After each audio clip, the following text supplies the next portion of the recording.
Astrologic Astrology, the astrology of I Am, and this week's snapshot of the sky. So you all have seen Coming to America. Most everybody has seen Coming to America, right? You know how the father-in-law figure played by James Amos owned a McDonald's type of restaurant. He called it McDowell's. And he copied everything that McDonald's did, but with his own twist on it. Well, I decided I would come out in my backyard and do these snapshots of the sky because I have a beautiful backyard, and specifically, Oprah isn't the only one who has a beautiful backyard. So, you know, if Oprah is Super Soul Sunday, I could be Super Fun Monday or something like that. You know what I mean, right? I've got a beautiful setting. I can come outside and do some things outside too. So anyway, I hope Oprah doesn't see this and get upset with me, because we don't want Oprah upset with us. We want Oprah to be our friend. Anyway, so this is a snapshot of the sky for the week of May, the last week of May. And this is eclipse season. We started eclipse season on the 26th of May with the full moon in Sagittarius. And eclipse season will continue through June 10th, when we have the solar eclipse. May 26th was the lunar eclipse. June 10th is the solar eclipse. And the eclipse season is when we have the opportunity to take advantage of these portals of change that the universe is offering to us. They happen twice a year, about 2 weeks apart, and whatever sign they're in is the area where we have the opportunity to grow and to change. And sometimes it doesn't always feel like an opportunity, but ultimately it is. So ancients, our ancestors, were looking out at the sky and seeing, especially at night, these seemingly fantastic, sometimes scary changes in the moon. So either the moon was red and it was seeming to be fiery, or it was a circle, just a white circle, depending on what phase the moon was in. If it was a full moon lunar eclipse, the moon seemed red and fiery, and if it was a solar eclipse, the moon looked like it wasn't there except for a ring. And so when they looked up at the sky and saw those things, they tended to think that eclipses were something bad or challenging. And I'm not saying that we know, ultimately way more than the ancients, our ancestors, knew, because certainly they were in touch with nature in ways that we are not. However, we have had the benefit of thousands of years of observation, so we have some insight and some awareness that further evolves what they gave us. So, what we know eclipses to be now are periods of intense change.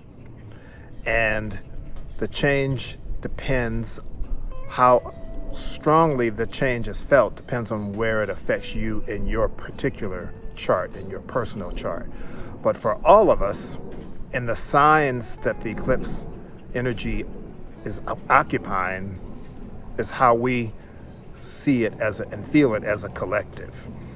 So the eclipse energy this time of year in May and June of 2021 is affecting the signs of Sagittarius and Gemini. It's what we believe, Sagittarius, and how that affects our mental habits, Gemini.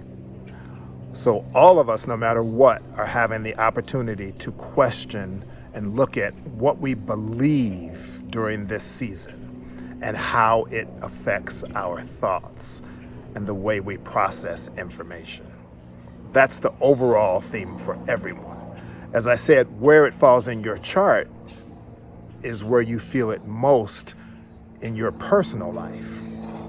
But to extend the analogy of how the ancients saw things and how we can take from that and build on it, eclipses give us opportunities for really powerful change. I don't know if you felt last week that you couldn't sleep. Last week may have been a time when you felt really agitated emotionally. During the lunar eclipse, you may have woken up early in the morning, not able to sleep. You may have had some sense of insomnia. It could have been that some emotional challenges were seeming more pressing than usual. And it could be that your mental habits, you were just worried more, or you had thoughts that you couldn't let go of. All that is the energy of the eclipse heightening everything, amplifying everything around you. So, for example, if we were on a boat out here on this water, and we were in the boat and we were floating and everything was smooth sailing or sailing as usual, but then all of a sudden we noticed a leak in the boat, that would cause some concern, right? That would make you feel like, oh boy, what is going on? So eclipses are leaks.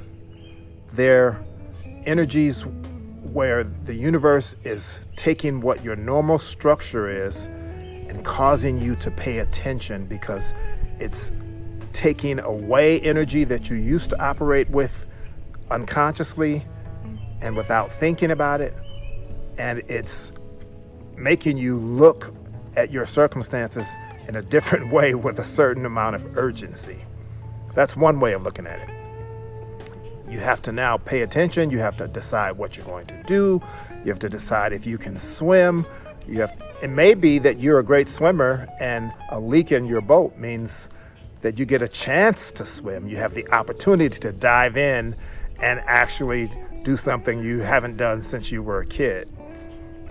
Or it may be that you realize that I better plug this thing up and do my best to deal with this until I can get back to shore and then reassess what I'm going to do next. So that's the range. You are either energized and you feel the urgent openness to do something different and fun and exciting, and it still requires you to have to deal with the fact that you have a boat that you have to either jump out of and pull along and tow or make some adjustments to. You have to make adjustments when the eclipses come, but how you make the adjustments and how easily you make the adjustments depends on where it is in your chart, what planets it's affecting, and how you process these kind of changes. If you are the person who knows that you don't swim well, or you just are worried because you see this leak, even if it's not a big leak, but you notice the leak, then you're going to have to make some adjustments that require you to think on your feet, move quickly, open up levels of approaching things that you hadn't done in a long time. You hadn't even had to because your boat has always been floating well, right? So there is a sense of urgency. However, you are equipped to deal with it. And so this is a good analogy, I think, because this lake is your home lake. And so it's not like you're out on the ocean and you're in the Titanic. It's your home lake. You're processing something that's urgent. It's something that's important. You've got to deal with it. And you're going to process it and deal with it, and then reassess after after you've completed your journey and made it back to shore. You're going to reassess and figure out what went wrong and how you need to adjust and what you need to do differently. But you're not going to be the same afterwards, because you don't want that to happen again. So you're going to make adjustments in your life. I hope that analogy is helpful, because there's a lot of people in the spiritual community who take eclipses and feel like they have to scare you, or not even scare you, but warn you or make you feel like there's the potential for pain. And as I say with my analogy, there is an urgency, there is heightened awareness, there is a sense of I've got to do something when you have an eclipse, but it's something you can handle. It's something you can process, you can deal with. And specifically, we know what the ideas, the themes are around each eclipse, because we know what signs they're in. So Sagittarius and Gemini, it's what you believe, and it's, being outside is attracting little things. It's what you believe and how you process information. So you may find yourself having to confront what your beliefs are in life and how they inform the way you go about living your daily activities. Like, do you complain a lot? Did someone call you out for complaining? Are you overly optimistic? Have you had occasion to look at yourself and see that you've been living your life with certain assumptions? Sagittarius is very optimistic, but sometimes Sagittarius can't see the trees because they're so absorbed in all the big picture things in the forest. You may also find that you get into a rut of thinking and you don't understand where it comes from. But then you think about, wow, I've always needed things to be a certain way, and I've always operated in a certain way. And so I'm actually quite boring, right? There's a lot of different ways that you can be confronted. It could be through someone you respect, giving you another insight. It could be through someone you don't respect, but who is challenging you nonetheless, making you think and see yourself in a different way. So it's beliefs versus thought patterns, and what the relationship is between your beliefs and your thought patterns. You may actually get a glimpse of what you really hold internally by some confrontation that asks you to look at, do you really believe those things that you keep repeating? And I would like to add this other important element. This eclipse is happening, these eclipses are happening in the context of Mercury retrograde. And so we are in a period already where we have to review, re-examine, recalibrate. That's what Mercury retrograde is good for. So another way to look at this whole season is it's a time to perform a self-audit. You don't want the IRS auditing you because you don't want anybody in your business, right? But you do want to audit yourself just as scrupulously as if it were the IRS looking at your finances. You want to find ways of looking deeply into what you are actually doing, what you are actually saying, how you are acting. The easiest way is to watch your relationships and to both look at how people are responding to you and what you feel around certain people. What is your relationship to the people around you? And everybody sees you differently and responds to you differently, right? Your mother responds to you one way, your best friend responds to you another way, your employees or employers or co-workers respond to you another way. So you have all this opportunity to deal with and to see yourself in the context of your different relationships. And in the context of all those different areas, different perspectives, you can see yourself, and it can be your mirror. Life can be your mirror now, which guides you to have a self-audit. So I encourage you to look at all of these energies that are happening right now and not run from them. If you feel stressed, if you couldn't sleep last week and it led to emotional outburst, or you felt like you were being misunderstood, or you felt like you weren't being appreciated, or any feeling that you had that you recognize from your past, something that you recognize it has come up again, it's an opportunity. And so instead of running from it, and instead of deciding that people are against me and no one understands me, or I don't like this person, use the retrograde period and the eclipse season to have self-evaluation and a self-audit. See if there are leaks in your boat. See if you don't need to do some things to get yourself back to shore and then repair or create a new paradigm for yourself, because the leaks happen for a reason at this time. The universe is saying you can't keep going the way you've been going. You can't just float through things unconsciously.